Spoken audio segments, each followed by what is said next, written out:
phrase, don't believe what everybody says about you, you should believe that. And I know it's a paradox, because why would you believe something that definitely says you shouldn't believe things by other people? And I say this because of the societal labeling theory. We all have a sociological label around us, either given by ourselves or by other people of society, on how they view us, how they interpret us, and how we resonate with them.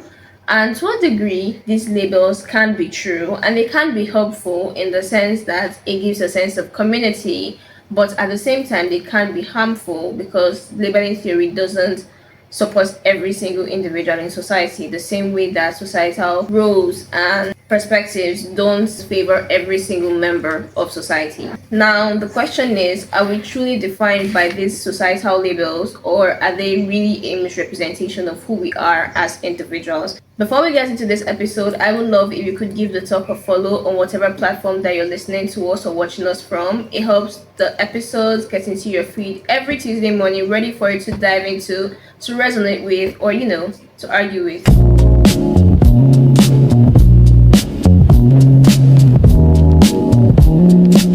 Now, labeling theory is a sociological approach as to how certain people are defined in society, either towards the normal or deviant scales, and how these definitions affect the lives of these individuals who are labeled as certain things. Now, the two sociologists who developed this theory comprehensively are Edwin Lermert and Howard Becker.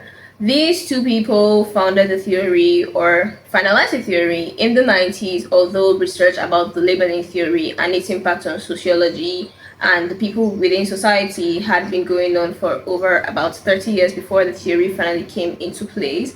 The labeling theory tends to divide society based on how society views you. A very big example are rule breakers in society, and labeling theory doesn't focus on why they did the crime or why they committed a certain action, regardless of if it was by default, which is by their own hand, or they were bullied into doing it by someone else, but it rather focuses on the after effect, how they're viewed in society, the names that they're given because of what they did, and the effects of this action they have taken rather than the cause of the action. That is what labeling theory does. I have seen that labeling theory isn't the most encouraging theory within society and sociology. In a lot of ways, especially in our society today, it tends to give a very high degree of misrepresentation. I know that there are labels that are very wonderful, and we all want representation in various fractions and industries in the world. For example, when we see a black girl on TV with her black girl hair, we feel so confident. We feel very good that she is representing the black community out there. So that's a label that we have given to her. But at the same time, there are labels that are misrepresented among individuals in society. I have seen it play out more than once. Especially as someone in the Nigerian society, labels are very paramount around here. Any little thing can cause a label, and it's like someone drew something on your forehead and everybody's looking at you with that one lens. So everybody describes you or defines you by that one behavior that you did, regardless of all other behavioral patterns that you have shown over the years. Labels are not the best thing that society has come up with, or that society has brought forth to the limelight. It has its advantages and it definitely has its disadvantages. But the question is, which outweighs the other? Do the advantages outweigh the disadvantages, or are the disadvantages outweighing the advantage? That's the question for today. Now, before I got into this topic, I read an article on the double-edged sword of labeling theory. Is it helpful or is it harmful? And this article brings forth the arguments of both Becker and Lemert to the limelight. And to a great extent, the article makes a very valid point of how when somebody is labeled as a particular thing in society, they start believing it. For example, if you label someone a criminal or a rule breaker, regardless of the fact that that may not have been the truth at the time, or maybe afterwards it was realized that it was a wrong conviction and the person was actually innocent, at some point they will start believing that they are actually bad people due to the label that has been given to them by society. These people then begin to behave according to the label that has been given on them, regardless of the fact that it wasn't true initially, but because they've heard it so much, people have said it so much, it is now their label, it's now their identity. They begin to behave or act according to that label. Now, sociologist Erwin Goffman describes stigma as a mark or label that damages a person's social identity, which means the effects of labeling theory is seen in the stigma that we feel as individuals within society. If there weren't labels, it's correspondingly says or is proportionally equals to there won't be stigma in the society. Now, I do want you to note that if there wasn't a labeling theory or we didn't have labels in society, there would have definitely been something else that would come out to take on the place of labels because of the world that we live in. But at the same time, Goffman does prove a very big point on how stigma is generated from labels that we have in society. Now, Goffman argues that negative labels result in stigma, which in turn results in increased bad behaviors within society, while positive labels result in, well, positivity and good things and positive or reinforces good behavior within society. People tend to internalize labels. When you tell a person you are good, you are good, you are kind, you are great, you belong, over time they begin to internalize that behavior. In the same way, when you tell a person you are a bad kid, you're a criminal, you're a rule breaker, there's nothing good that can come out of you, they begin to internalize such words and begin to display it in their outward behavior. The psychology of repetition or the psychology of affirmations plays a very big role here when it comes to labeling theory, because we tend to internalize what we are told as people, as humans. It is quite normal. So when you hear a certain thing being repeated over and over again, be it positive or negative, at some point you tend to internalize it. This is why therapists or psychologists will say read out positive affirmations every single day, and after some time you will begin to have a positive mindset. But if you read out negative affirmations, you begin to have a negative mindset. This is the psychology of repetition, and it in turn relates to labeling theory, because as we have seen, when someone is told, given a certain label, they begin to believe that they are that label, which means in turn they begin to internalize that label, which brings out outward behavior. When Lemma and Beckett developed the labeling theory, they also argued defiance, and they argued it in the sense of a social reaction. Now, they believe that defiance depends on how people interpret behavior, and rather than focus on the cause of behavior, they focus on the effects of behavior. As I mentioned earlier, labeling theory doesn't focus on the reason why a certain behavior was carried out, but rather the effects and the post reaction of such behavior. Lambert and Becker argue that defiance is only for a selected group of people, and the criteria for defiance is also chosen by a selected group of people within the same society.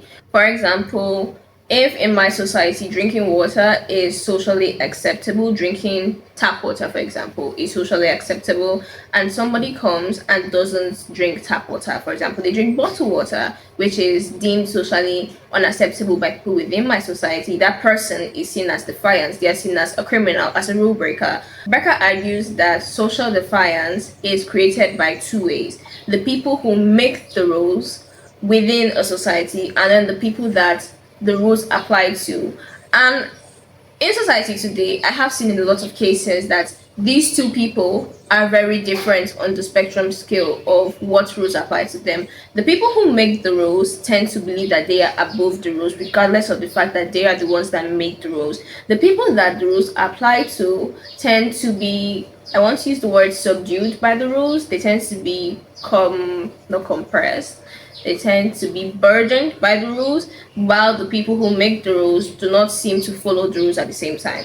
Now, in a state of defiance, it is going to believe that the people who make the rules look at the people who the rules apply to as the censors for defiance. If the people who the rule apply to follow the rule, then it is seen that they are positive within the social labeling theory. If somebody within the group that the rules apply to breaks the rule, he is seen as defiant. But if someone in the group that made the rules doesn't follow the rules, he is not seen as defiant.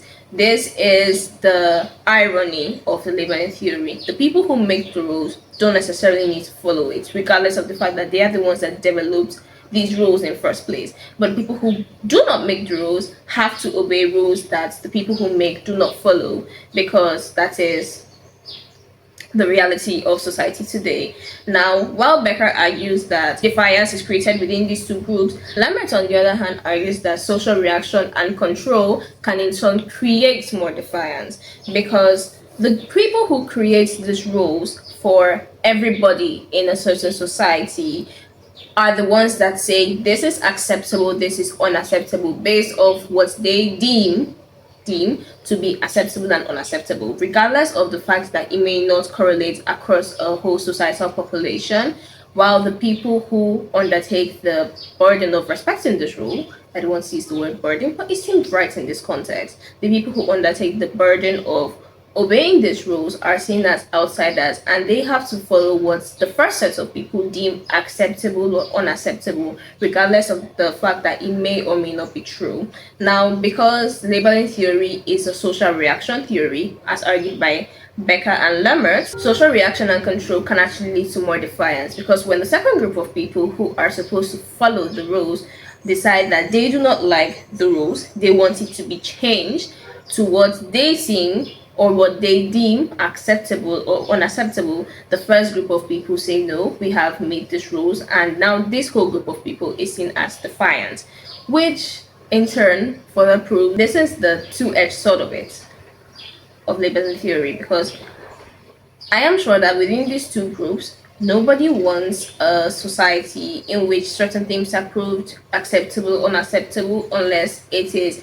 profitable towards every single member of society. But at the same time, you can't please every single member of society, and this is where the imbalance of labeling theory comes in. Now, in 1979, two other sociologists argued labeling theory, but from a different point of view. While Becker and Lambert argue from the social reaction point of view, Henry Jaffel and John Turner argue the social identity theory of the labeling theory, and they argue the positives as well as the negative parts of the labeling theory. Their positive reinforcement about the labeling theory was how it creates a sense of community, which is very true. If I have, for example, dementia, and I meet other people who have dementia, in as much as it is a label on me because it is something that I am associated with, by meeting other people who have dementia, I belong in a community of people, which then reinforces positive behaviors among all of us in our community, because we believe that we are not alone in our fight against dementia. We have other people who are going through the same thing with us, which therefore reinforces positive behavior and the hope of every single one of us should get better and heal from this disease. So they argue that there is community in labeling, there is positive in labeling. At the same time, they also argue that because of this positive reinforcements of the labeling theory to create communities among certain groups of people, there is a group in, group out negativity of it. So in the case of dementia, for example, I have dementia, which means there's a group of us that have dementia. We are a grouping. When someone that doesn't have dementia wants to come into the fold of us, he is automatically grouped out of us because he doesn't have the label that is needed for him to be a part of the group. This is the social identity theory that Tucker and Jaffel argue. They argue that the negativity of this is we view people within our group as positives, while people outside our group as negatives. A very great example of this is in high school cliques. We view people within our cliques as positive people, as one of us, as our friends, as people that we look up to, people that we back on. But anyone outside the clique is usually seen as a negative for the clique, unless they can find a way to get into the clique, which then they are now reinforced as positive people because they are a part of the group. So the group in, group out social identity theory argues that while labels are good things because they foster a sense of community among people, they are also in turn could be negative impacts of them due to the group in, group out dilemma of it. Now, due to this group in, group out dilemma, rather than a fostered we sense of humanity, there is now a us versus them mentality created, which in turn, fails to capture the complexity, neurodiversity of human beings as a whole. And because these groupings or these communities favor certain people within them rather than the ones outside, it can lead to oppression and the depression of people outside these communities. I think that labeling theory is a very interesting topic to consider, especially as someone in Nigeria. There are so many labels that are given to us. A very major label that I see today as someone born in the 21st century is the Gen Z label. There is such a very big Generation Z label and Generation Technology label that is going around today. Anyone born before the year 2000 often gives a sense of oppression or depression to people born within the Generation Z. I am Gen Z, and every time you try to argue a case point, or every time I see a video outside or on the internet say Gen Z don't know how to write checks, Gen Z don't know how to have finances, Gen Z, I'm like, I am of this generation and I can write a check. Okay, there is a certain label given to us as incompetent, as people who cannot survive without technology. Millennials are on their phones more than Generation Zs, mind you. But this is the group in, group out. So we are grouped into a certain generation, and for the most part, it is quite a nice grouping because there are opportunities within this group. There are people within this group who have different value sets, different skill sets in various aspects of technology, and it is very interesting to learn from them and to learn and understand their points of views. But the group out is very big and it is very oppressive because once you come out of this little group of Generation Z that you're in, you realize that the whole world views you as a very useless generation, a generation that doesn't know how to do anything. I watched a podcast the other day. There was a man speaking. He said that this generation is filled with influencers rather than creators. We want to influence, but we do not want to build. I know a good number of people in my generation that are building every day, and I also know a good number of people in my generation that are influencing. These two people exist within the same generation, so there is a very big labeling theory of things that we cannot do due to the time that we are born in. It is very real. It happens. It is all around me. It's all around you too. So today I want to ask you, do you believe the labeling theories that have been given to you? Do you believe that you are a certain thing because of a certain label? I want you to know that labels should not define you, especially negative labels. They should not be the reason why you stop doing a certain thing, especially if it is a positive thing for you. If you love to wake up and drink your coffee every single morning, you shouldn't stop drinking your coffee because you are labeled a coffee addict. It makes no sense because it is something that you enjoy. It is self-care. It's for you, not for whoever sees you as a coffee addict. They do not know what you go through every single day or every single night before you drink your coffee the next morning. So enjoy your coffee. I personally believe that labeling theory could be more positively reinforced, but due to the society that we live in today, it is more negatively reinforced, which tends to be the case about a lot of societal ideologies or philosophies, which is quite saddening. But at the same time, navigating this philosophies and ideologies really does make a way to build a good level of resilience, which you will need in certain other areas of life. Life is not easy, mind you, but it is pretty simple. So, labeling theory. It's a thing, it exists, and wow, it is a big one. I want to end this episode by saying that you are definitely not what people say about you.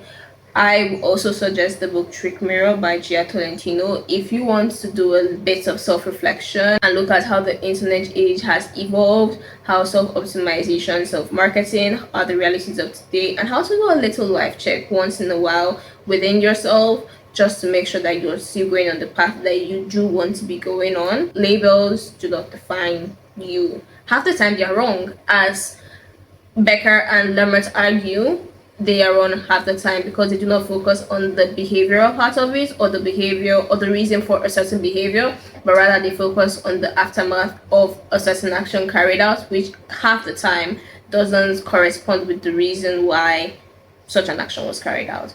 I really do hope that you make it a daily affirmation to believe that you are not what people say about you. it should be one of your daily positive affirmations. You choose what you are. You choose to be bold. You choose to be confident. You can choose. You have a choice. Okay? So do remember that, and I'll see you next week on the Sanitary Talk.